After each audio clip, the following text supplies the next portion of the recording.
show this liquidity on cetus. I've got one here on kriya as well.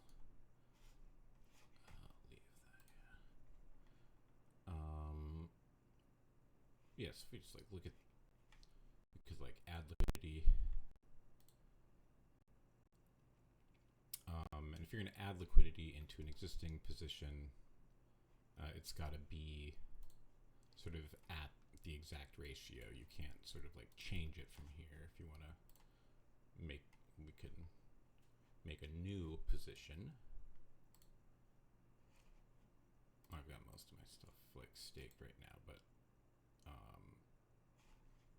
this is, some yield I just got, so I can put this in here, and this is the default, and you can see kind of here how the APY,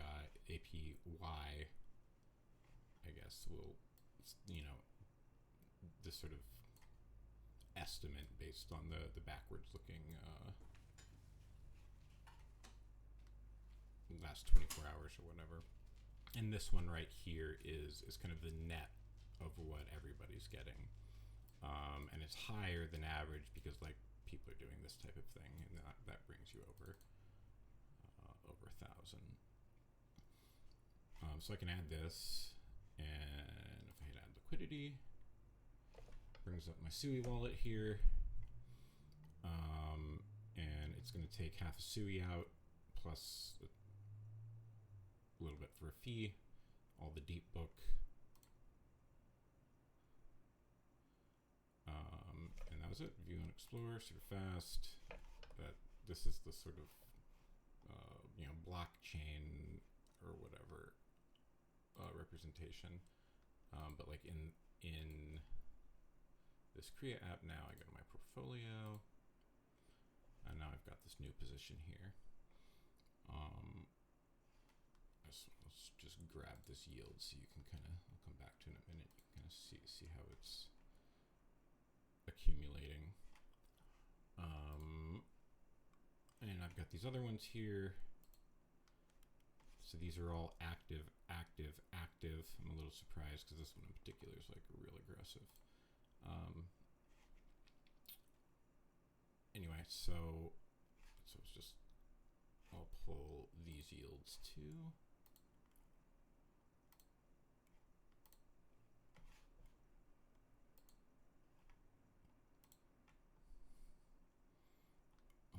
And while that goes for a while, so those are both SUI. This is a Solana one. And here I've got, oop, the fuck was that? That's because my wallet needs to be unlocked here.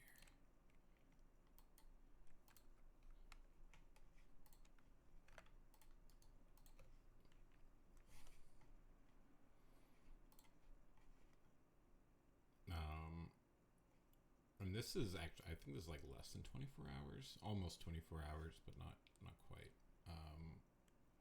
And this is Drift in USDC, and Drift is one of these. I think we maybe pointed at you. Maybe not. I don't know. But it's very similar. There's a lot of these apps. This one kind of does a lot of the things. A lot of the apps only do like one of the things that Drift does. But Drift, you can sort of trade all these pairs on like really big leverage. You can set limit orders, whatever. This is where I lost money.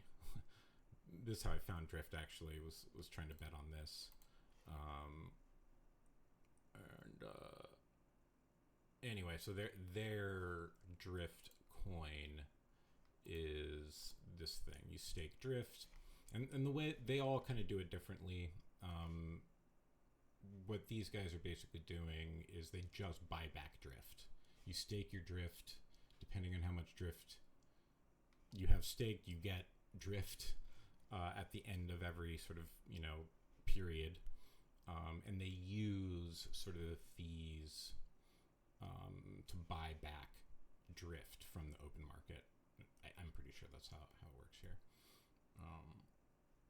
Or you can see I have a little bit staked. I've been like staking it as I reap this yield. And yeah, you can see Solana is definitely like a bit slower.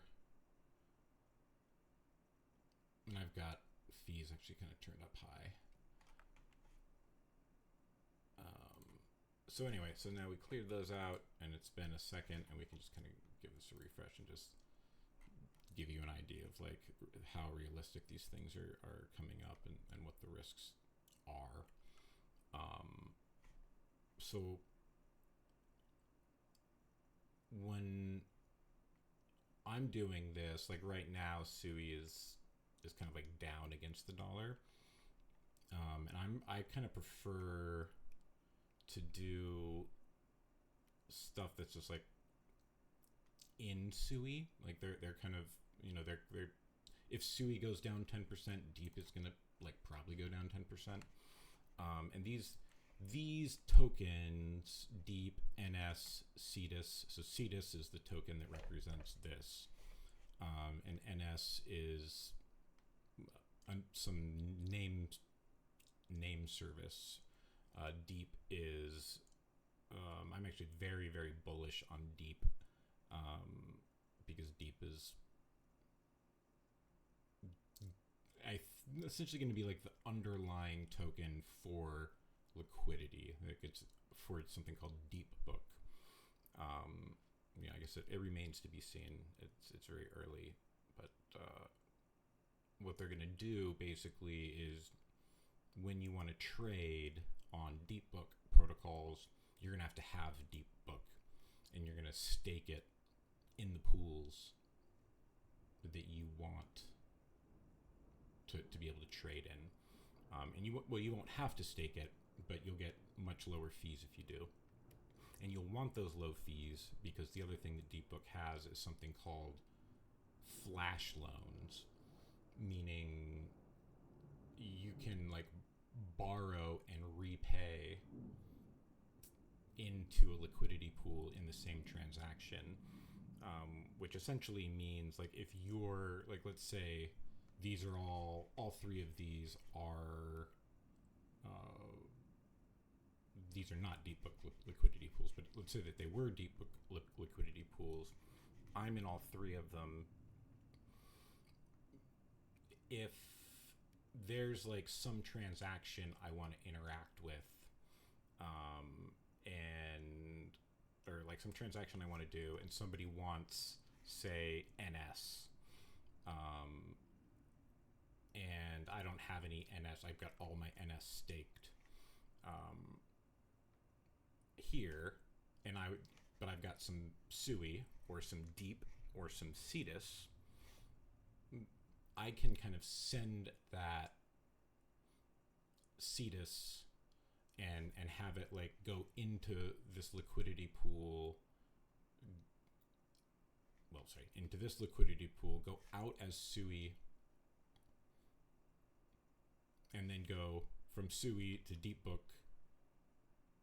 and then give that guy Deep Book, and then in that same transaction, take his Sui, turn it into cetus, and like get it back or whatever.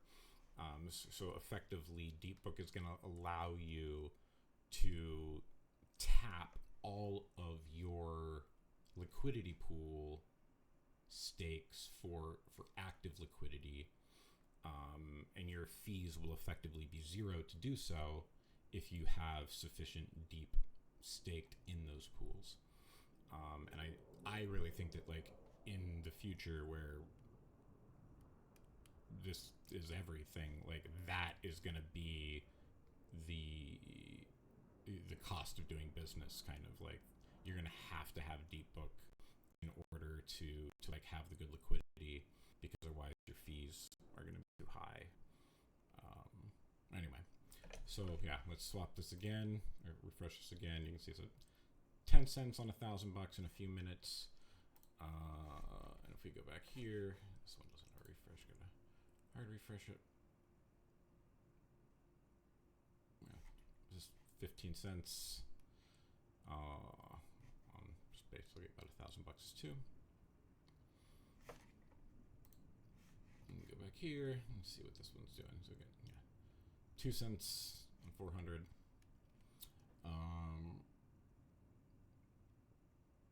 Different sorts of types of risk. This thing has been in range, you know, for a while. Anyway, that's a long video, so I'll stop.